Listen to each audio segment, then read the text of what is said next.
Assalomu alaykum.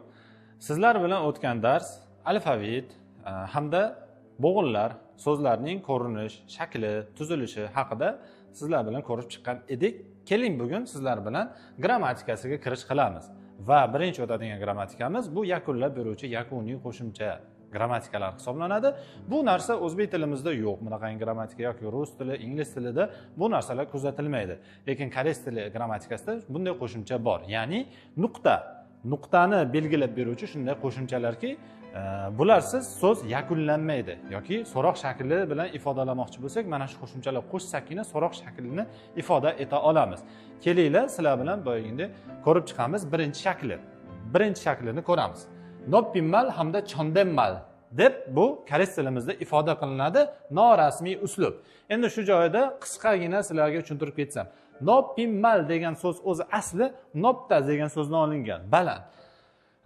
Mana bu qo'shimcha bu yog'i mal, ya'ni so'z, gap, yuqori gap degan tushunchani beradi. Chondemmal degani bizda hurmatli, hurmat ehtirom bilan gapirish, gapi degan tushunchani beradi. Demak, bu uslubda biz gapiradigan bo'lsak, suhbatdosh, ya'ni murojaat qilayotgan insonimizga hurmat bilan chiroyli holatda gapirayotganligimizni ifoda qilamiz. Endi so'zimiz ot turkumi yoki sifat turkumi yoki fe'l turkumi bilan yakunlanib qolishi mumkin.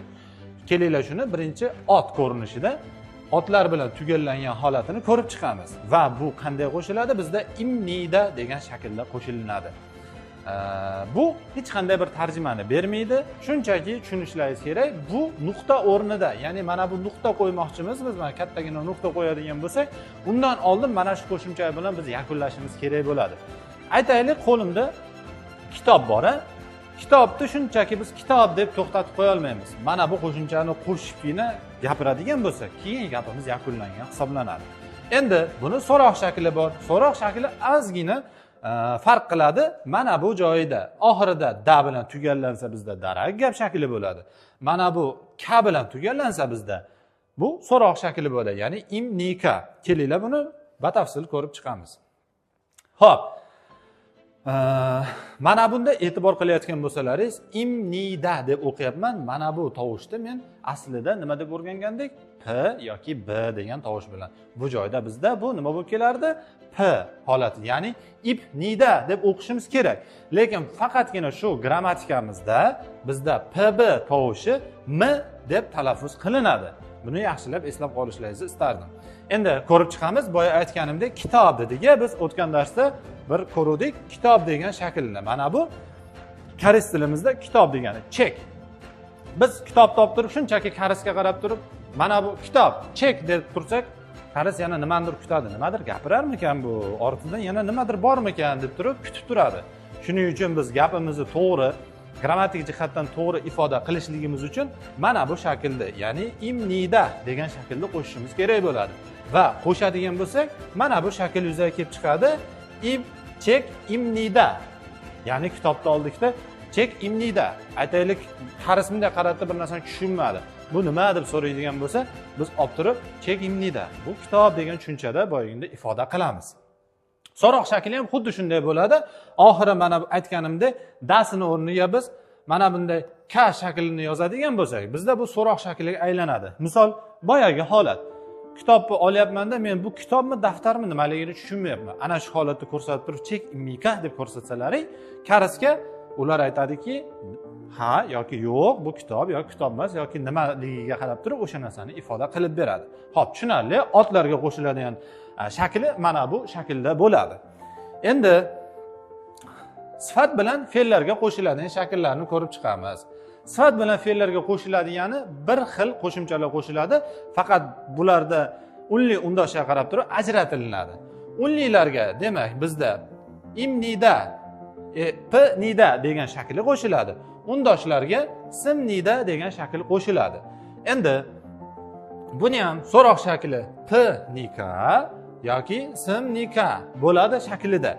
Boya aytganimdek, mana bu plar bizda, bularda barchasini biz ot formasida ham, ya'ni ot shaklida ham, sifat, fe'l turkumlarida kelganda ham hammasida m deb talaffuz qilamiz. Ya'ni simnida, mnida yoki mnika, simnika deb turib talaffuz qilib ketamiz. Xo'p, buni misollarda bir ko'rib chiqamiz sizlar bilan. Kada degan so'zimiz bor.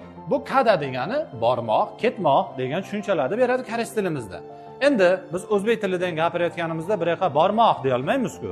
Xuddi shuningdek moq degan, ya'ni ingliz tilida to be ga to'g'ri keladi, o'sha to be'sini olib tashlashimiz kerak bo'ladi va so'zlashuv, ya'ni hozirgi zamon shakliga tushirishimizga to'g'ri keladi. Bu narsani bizda hozir mana bu nuqta o'rnida kelayotgan mana bu qo'shimchalar ifoda etib beradi, shuni o'rnini bosadi. Xo'p, kada yozdik mana. Kadani yozib oldik. Moqni mana bu da har doim esda tursin. Dalari bizda moq degan tushunchani beradi. Tusilayotgan paytimiz bularni olib tashlaymiz va o'zagi qoldi bizda. Bor, ket degan tushuncha qoldi. Endi ketyapman yoki boryapman degan tushunchani beramiz. Oxirgi harfimiz a ekan. Bu qanaqa harf edi? To'g'ri, bizda unli harf edi. Va bunga unlilarga qo'shiladi m nida, ya'ni p nida holati qo'shiladi. Va natijamiz nima bo'ladi? Bizda kam nida. Mana bu kani yozib olamiz. Mana yozib oldik. P'si shundoqqina ikkita harfni pastiga 3-harf, ya'ni bo'g'inimiz 3 talik shakli bor edi-yu. Ana shu shaklda yasaydi bu joyda. Ya'ni kam nida degan shakl bilan bo'ldi. Endi buni tarjimasi nima bo'lyapti? Ketayapman. Ketayapman degan shaklda yoki borayapman degan shaklda beradi. Biz bormoq yoki ketmoq degan fe'ldan biz yasadik ketayapman, borayapman degan shaklda. Endi yana bitta shaklni ko'raylik. Ipta. Ipta deganimiz bizda boyagida kiymoq. Endi shuni tushunib ko'ramiz. Moqni olib tashlashimiz kerak. Mana bu joydagi moqni biz x qilib qo'yishimiz kerak. Iptada dani tushirdik. Tushirganimizda kiy degan narsa qoldi. Kiyapman yoki kiyapsizmi degan shakllar bermoqchi bo'lsak, qo'shamiz. Oxirgi harfiga qaraymiz. Oxirgisi demak p ekani.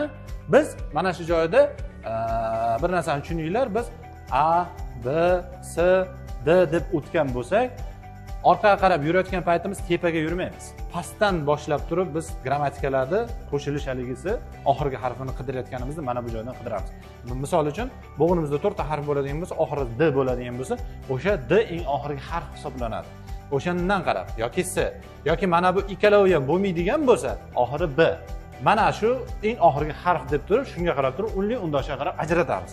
Endi bizda mana bu p yoki b tovushini beradigan harfimiz bizda nima harfida? To'g'ri. Bizda bu undosh harfida. Undosh harflarimizga bizda simlida shakli qo'shiladi. Va natija nima bo'ladi bizda? Ib yozib olamiz. Simlidani yonidan shunday qavatidan qo'shib qo'yamiz, bo'ldi. Shu bilan bizda so'zlashuv shakliga ifoda qilgan bo'lamiz. Ya'ni kiymoq degan narsadan kiyapman degan narsani biz tuslagan bo'lamiz. Xo'p, yaxshi. Buni uyda yaxshilab ko'rib chiqamiz, qoidalarni yodlaymiz va keyingi holatga ketamiz. Xo'p. Endi bu yoqdagisi bizda uyga vazifalar bo'ladi. Hozirgacha o'tib kelgan biz sifat, fe'l, otlarga qo'shiladigan yakuniy qo'shimchalarimizdagi narsalarni mana bu bugungi yangi so'zlar bo'ladi. Sizlar bu so'zlarni yodlab olib, tuslab kelamiz. Misol uchun Yaponiya. Yaponiya so'ziga biz Yaponiya deb turib tugatib qo'ya olmaymiz. Nima qo'shardik? To'g'ri, imnida shaklini qo'shamiz. Agar so'roq bermoqchi bo'lsak, imnika shakli bilan ifoda qilar edik. Endi bu bo'lishi mumkin Koreya yoki ishlamoq, pishirmoq, yaxshi, chiroyli degan so'zlardan iborat. Bularni hammasini daftarga yozib, boyagi shakllarni qo'shib ko'ramiz. Yanagi darsda Xudo xolasa sizlar bilan ko'rishguncha